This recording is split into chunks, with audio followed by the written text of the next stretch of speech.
Sir আপনার যে আমার যে ডিএচএস প্লট ছিল 2014 সালে আমি কনস্ট্রাকশন শুরু করেছিলাম, যেদিন শুরু করেছিলাম 2 দিন পর চুরিটা বন্ধ করে দিয়েছে।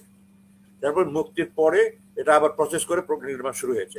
সেটার মধ্যে আমাকে 4 বার হাসপাতালে বলেছে, ওনার অফিসে বলেছে, আমার টেলিফোন করে বলেছে যে স্যার আমি আপনার বিল্ডিংটা আর্মি থেকে কনস্ট্রাকশন করে দিই, আপনি চুক্তি বাতিল করে দেন। তার মানে আমি বিল্ডিং বিনা পয়সায় কনস্ট্রাক্টেড বিল্ডিং পাবো এবং ওই ডেভেলপারকে যে আমার 50% দিচ্ছি ওটা আমার থেকে যাবে। তাহলে আমার অনেক লাভ না, এটা 9-10 কোটি টাকার লাভ। কোনো জায়গায় শুধু 2 রুম, ছোট রুমের মধ্যে ওয়াল ব্যবহার করে রুমগুলো বড় দেখানোর জন্য কোনো কোনো জায়গায়, বাট সাইডের ওয়ালগুলো সব ইনট্যাক্ট আছে।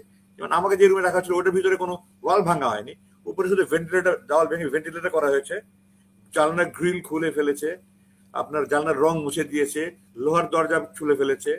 জেনারেল হামিদ যে কয়দিন ছিলেন তারপরে থেকে জেনারেল ফয়েজ এবং জেনারেল জাহাঙ্গীর, আমি দুইজনের সাথে ব্যক্তিগত কথা বলেছি, তারা দুইজনে আমাকে কনফার্ম করেছে স্যার আমরা করিনি। আপনি এখন কিন্তু প্রসঙ্গ ভিন্ন চলে আসছে, পেনশন পাওয়ার সাথে আয়না ঘরে যাওয়ার কি সম্পর্ক? তারা কি মনে করছে যে আমাকে ওনাকে আসলে বঞ্চিত করা হচ্ছে কিনা? উনি আসলে সবকিছু থেকে অবশ্যই আমি জোর দাবি জানাই, পিছনে নিচে কোনো কারণ আছে যে ওনাকে জানাই। আমি সেনাপ্রধানের সাথে আমি অন্তত 2 বার সামনাসামনি অফিসে বলেছি আমি, যে যারা গত সরকারের সময় রাজনৈতিক বিবেচনায় বরখাস্ত হয়েছে বা চাকরিচ্যুত হয়েছে, যারা তাদের ব্যাপারে যথাযথ ব্যবস্থা গ্রহণ করার জন্য, এবং এই ব্রিগেডিয়ার জেনারেল হাসান নাসিরকে জিজ্ঞাসা করে দেখেন, আমি নিজে সেনাপ্রধানকে চাপ দিয়েছি ওনার সাথে উনি দেখা করো, কারণ উনি জাস্টিস ফর কমরেড গ্রুপকে উনি লিড করছেন। আমি হাসপাতালে তখনও, উনি আমার অফিসে হাসপাতাল দেখতে গেছে, ওখানে চাপ দিয়েছি, উনি অফিসে আসছে, এবং একদিন আমার সামনে বসে 3 সেপ্টেম্বর 2024, আমি তারিখ বলে দিলাম আপনাকে, আমার বলেছি উনি সাথে সাথে সেনাপ্রধান ওনার পিএস ওনার মিলিটারি এসটাকে ডেকে বলেছে যে হাসান নাসিরের আগে কয়েক ঘন্টা ইন্টারভিউ করো। আমি ওখান থেকে বের হয়ে আমার ফ্যামিলিকে জানাইনি যে আমি সেনাপ্রধানের অফিস থেকে বেরোচ্ছি। আমি আগে ব্রিগেডিয়ার হাসান নাসিরকে ফোন করেছি যে স্যার আমি মাত্র বলে এসেছি, আপনাকে দিয়ে একদিনের মধ্যে ডাকবে হয়তো। আবার 3-4 দিন পরে আমি ফোন করে জিজ্ঞাসা, আমাকে ডেকেছিল না ডাকেনি, স্যার আমি কি তাহলে আবার বলবো? না তুমি 2 বার বলেছো, আর বলার দরকার নেই। মানে এটার সাথে এটা সংযুক্ত কিনা যে ওনাকে সুবিধা থেকে বঞ্চিত করেছে, ওনাকে ওইখানে নেওয়া থেকে, মানে সবকিছু থেকে ওনাকে বঞ্চিত করা হচ্ছে উদ্দেশ্য করে? আমরা কোরআনে আছে অনুমান করো না, হাদিসে আছে অনুমান করো না, আমি অনুমান করে কিছুই বলতে চাই না। আমি এটার সাথে এটা সম্পৃক্ত কোনো কারণ দেখি না। ওনাকে যদি নিয়ে যেত, সেখানে কি সমস্যাটা হতো? আমাকে পেনশন দিয়ে নেবে, আমি কি কোনো কিছু কম বলেছি? আমি কি কোনো কম বলার কোনো কারণ আছে? আমি কম বলার কারণ থাকলে আমার কমপ্লেনের উপর ভিত্তি করে 5 জেনারেলের বিরুদ্ধে 3 জেনারেলকে ডিজিএফআই থেকে চাকরি থেকে অকালীন অবসর দেওয়া হলো এবং 5 জনের বিরুদ্ধে ওয়ারেন্ট বেরোলো, তো ওনার কমপ্লেনের উপর ভিত্তি করে বের হয়নি। আমি বেরোয় এসে আমি ওই দিনই সাথে সাথে প্রসিকিউটরের সাথে গুমগানের সাথে কথা বলেছি, আমি ফেসবুকে দিয়েছি, আমি প্রেস স্টেটমেন্ট দিয়েছি যে ওই যারা আলামত ধ্বংসের চেষ্টা করেছে, তারা অপরাধীকে আড়াল করার চেষ্টা করেছে, বের করে তাদেরকে বিচার আওতায় আনতে হবে। আমাকে পয়সা দিয়ে কিনে নেবে, আমাকে পয়সা দিয়ে কিনে নেবে, আমাকে পেনশন দিয়ে কিনে নেবে, এর যদি মনে করে থাকে এটা তার মানসিক সমস্যা। বাংলাদেশ সেনাবাহিনী আমাকে চেনে, এদেশের মানুষ আমাকে চেনে। আমি কোনোদিন অন্যায়ের কাছে নথি স্বীকার করিনি। ক্যাডেট লাইফে আমি একাডেমিতে ফাইট করেছি, অন্যায়ের নথি স্বীকার, চাকরির জন্য বহুত ভুগেছি। আমি এক বাবার পরিচয় কারণে ভুগেছি, আর কোনোদিন অন্যায়ের কাছে নথি স্বীকার করিনি, অন্যায় কাজে আনুগত্য করিনি। তো আমাকে পয়সা দিয়ে কিনে নেবে? আমি আপনাকে উদাহরণ দিই, একটা ছোট উদাহরণ, আমি জানি না বলা ঠিক হচ্ছে কিনা। সেনাপ্রধান আমাকে বলেছে 4 বার, স্যার আপনার যে আমার যে ডিএচএস প্লট ছিল 2014 সালে আমি কনস্ট্রাকশন শুরু করেছিলাম, যেদিন শুরু করেছিলাম 2 দিন পর চুরিটা বন্ধ করে দিয়েছে। তারপর মুক্তির পরে এটা আবার প্রসেস করে নির্মাণ শুরু হয়েছে। সেনাপ্রধান আমাকে 4 বার হাসপাতালে বলেছে, ওনার অফিসে বলেছে, আমার টেলিফোন করে বলেছে যে স্যার আমি আপনার বিল্ডিংটা আর্মি থেকে কনস্ট্রাকশন করে দিই, আপনি চুক্তি বাতিল করে দেন। তার মানে আমি বিল্ডিং বিনা পয়সায় কনস্ট্রাক্টেড বিল্ডিং পাবো এবং ওই ডেভেলপারকে যে আমার 50% দিচ্ছি ওটা আমার থেকে যাবে। তাহলে আমার অনেক লাভ না, এটা 9-10 কোটি টাকার লাভ। আমি তাকে বলেছি আমি আল্লাহকে ভয় করি, আমি আল্লাহর ভয়ে আমার দুনিয়ার এই 10 কোটি টাকা লাভের জন্য আমি চুক্তি করব না, চুক্তি ভাঙবো না। চুক্তি ভাঙা মোমেনের লক্ষণ নয়।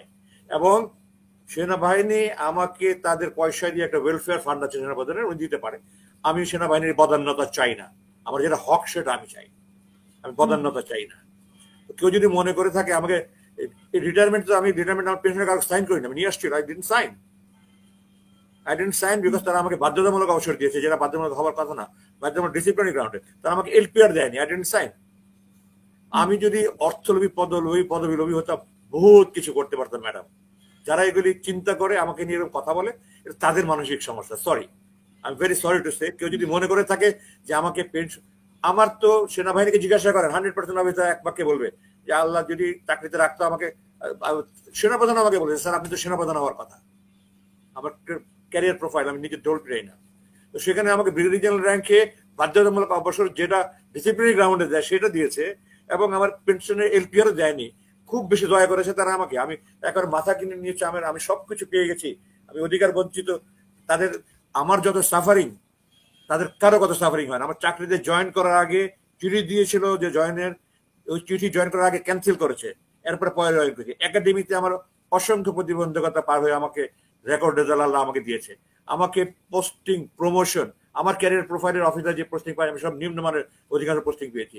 আমি ফরেন ট্রেনিং আমার ফার্স্ট হয়েছি, ফরেন ট্রেনিং বছরের পর বছর বন্ধ করে রেখেছে, সিকিউরিটি ক্লিয়ারেন্স নাই।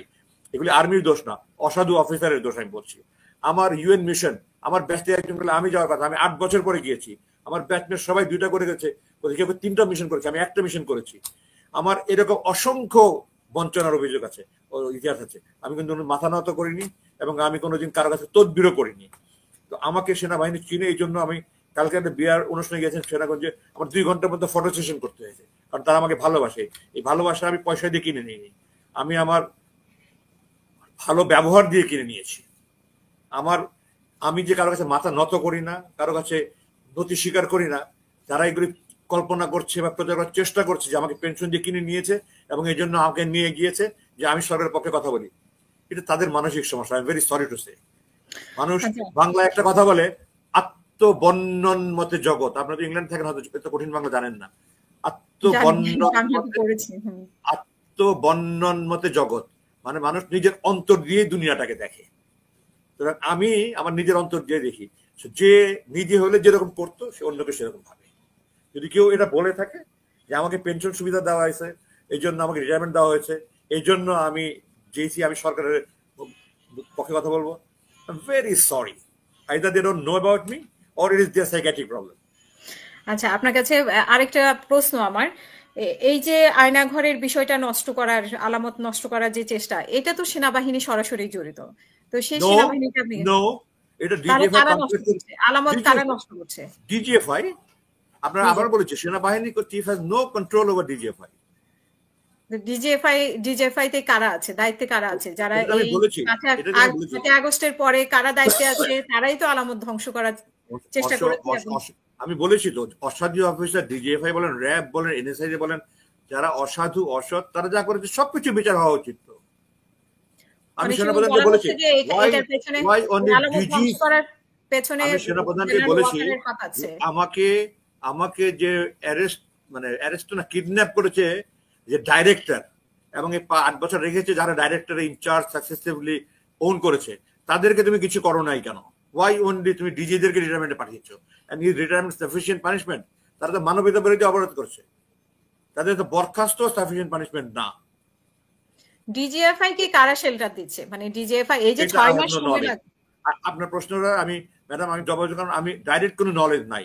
যদিও এই যে ডিজিএফআই, আমি বলি যে আয়নাঘরকে ডক্টর ইউনূস আগেও যেতে চেয়েছেন কিন্তু যেতে দেওয়া হয়নি, কারণ ওনারা উনি ডিসেম্বরের 25 তারিখে উনি সুইজারল্যান্ড থেকে আসার পরে যাওয়ার কথা, এটা আমাকে জানানো হয়েছে। এই আলামতগুলো ধ্বংস করার জন্য ওনাকে উদ্যোগ নেওয়া হয়নি। 26শে জানুয়ারির আগে ওনার যাওয়ার কোনো প্ল্যানই ছিল না, কিন্তু আমাকে নিতে দেবে না এটার জন্য 2 সপ্তাহ ডিলে হয়েছে, 10-12 দিন ডিলে হয়েছে। তারা চাচ্ছে না আমি যাই। তাদের সাথে যদি আমার কোনো আতাত থাকতো তারা আমাকে যেতে দিবে না, তারা আমাকে আরো বেশি দিতে দেবে। এই ডিলেটা হলো আমাকে যেতে দেবে না, গুম কমিশনের সাথে আমাকে যেতে দিল না। আমি রেডি হয়ে বের হয়ে চলে যাচ্ছে, এর মধ্যে ফোন আসছে। এইখানে আসলে কে কাকে রক্ষা করার জন্য ইনভাইট করে নিয়ে যেত, কে কাকে রক্ষা করার জন্য এই আলামত ধ্বংস করা হচ্ছে? আপনার থেকে আপনার কি মনে হয়? আমি তো আমি আবারও বলছি, আমি আল্লাহ রসুলকে ভয় পাই বেশি, দুনিয়ার মানুষ কি বললে সেটা ভয় পাই না। আমি অনুমান ভিত্তিক কোনো কথা বলবো না, কারণ কোরআনের নিষেধ আছে, হাদিসের নিষেধ আছে, তোমরা অনুমানের উপর কোনো কথা বলো না। তো আমার যেখানে ডাইরেক্ট নলেজ নাই সেখানে আমি কিভাবে বলবো? মানে এখানে হাসিনা রক্ষা পাচ্ছে না, ডিজিএফআই রক্ষা পাচ্ছে না, তারেক সিদ্দিকী রক্ষা পাচ্ছে, মানে যারা জড়িত ছিল তারা সবাইকে রক্ষা পাওয়ার জন্য সুযোগ নাই। আলামত প্রধান উপদেষ্টা গুম কমিশন ট্রাইব্যুনালের চিফ প্রসিকিউটর দেখিয়ে এসছে যে দেওয়াল ভাঙ্গা হয়েছে, এগুলো দেখা যাচ্ছে না। জানার রং অরিজিনাল সিনারিওটা তো আমরা দেখতে পেলাম না, মিডিয়াতে তো অরিজিনাল সিনারিও আপনারা দেখেছেন।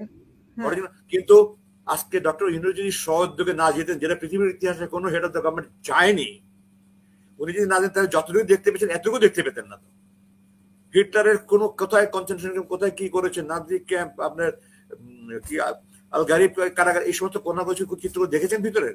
কোনো দেখাননি। বাংলাদেশে যে মানুষের দাবি ছিল, আমরা যারা গুমের কান্না শুনেছি, যারা গুম হয়েছে তাদের কান্না শুনেছি, আমাদের দাবি ছিল যে আমরা অরিজিনাল। আমি কান্না করেছি প্রতিদিন, আমি বলেছি একদিকে জল হয়ে যেত। যেখানে আপনারা কান্না করেছেন, যে দেয়ালে হাজার হাজার কান্নার শব্দ, সেই দেয়ালগুলো তো আমরা অরিজিনালি দেখতে চেয়েছি। আমরা সাধারণ মানুষ, ওয়ালগুলি আছে কোন কোন জায়গায় শুধু 2 রুম, ছোট রুমের মধ্যে ওয়াল ব্যবহার করে রুম গুলো বড় দেখানোর জন্য, কোন কোন জায়গায়, বাট সাইডের ওয়াল গুলো সব ইনট্যাক্ট আছে। যেমন আমাকে যে রুমে রাখা ছিল ওটার ভিতরে কোনো ওয়াল ভাঙা হয়নি, উপরে শুধু ভেন্টিলেটর, দেওয়াল ভেঙে ভেন্টিলেটর করা হয়েছে, জানলার গ্রিল খুলে ফেলেছে, আপনার জানলার রং মুছে দিয়েছে, লোহার দরজা খুলে ফেলেছে, ওইগুলি করেছে। কিন্তু ওয়াল তো দেখা যাচ্ছে, ছাদ দেখা যাচ্ছে, ফ্লোর দেখা যাচ্ছে। বা যাদের ব্যাপারে অভিযোগ করা হয়েছে তারা কিন্তু কেউ গ্রেফতার হয়নি, তারা এখনো মানে এটা আমারও প্রশ্ন। আমি আপনি দেখেন, আমি কয়েকদিন আগে স্টেটমেন্ট দিয়েছি যে যাদেরকে, এবং আমি ট্রাইব্যুনাল নিয়ে আমি দরখাস্ত করেছি, আমি এখন শঙ্কিত যে যাদের বিরুদ্ধে মামলা জারি করা হয়েছে তারা এখনো গ্রেফতার হয়নি, তারা সব প্রভাবশালী, এই জন্য আমি আমার জীবন নিয়ে শঙ্কিত। এটা তো আমার সংখ্যা, আপনার থেকে আমার সংখ্যা বেশি। এটার পেছনে মানে আপনি তো বলছেন যে অনুমান করে বলতে চান না, আল্লাহ জানে, কিন্তু তারপরেও তো আমাদের মানুষের একটা অনুমান। আপনি এত বড় একজন মানুষ, আপনি নিশ্চয়ই কোনো না কোনো ধারণা আছে যে কে তাদেরকে রক্ষা করছে, কে তাদেরকে রক্ষা করছে। Beauty is in the I of the বিহোল্ডার। আপনারা আমাকে অনেক বড় করে দেখেন, আমি খুব সাধারণ মানুষ, আমি এত বড় মানুষ নই। এখন বলেন, আপনার প্রশ্নটা বলেন। প্রশ্নটা হচ্ছে যে কে মানে তাদেরকে কে রক্ষা করছে, মানে এখন তো আর আওয়ামী লীগ সরকার নেই যে আমি আওয়ামী লীগ সরকারকে দায়ী করব। একটা জিনিস আপনাকে বুঝতে হবে, তাদের রেখে যাওয়া কিন্তু অধিকাংশ সুবিধাবাদী, এবং যারা তাদের কাছ থেকে ক্ষমতা পেয়ে সুখ ভোগ করেছে, তাদের অধিকাংশই কিন্তু চারিদিকে বিরাজ করছে। এখন কে কাকে সেভ করার জন্য এটা করছে এটা আমি জানি। এখানে তো মাঝে মাঝে জেনারেল ওয়াকারের কথাও আসে যে উনি সেভ করছেন, বা সরকারের পক্ষ থেকে কেউ সেভ করছেন ওনাদেরকে।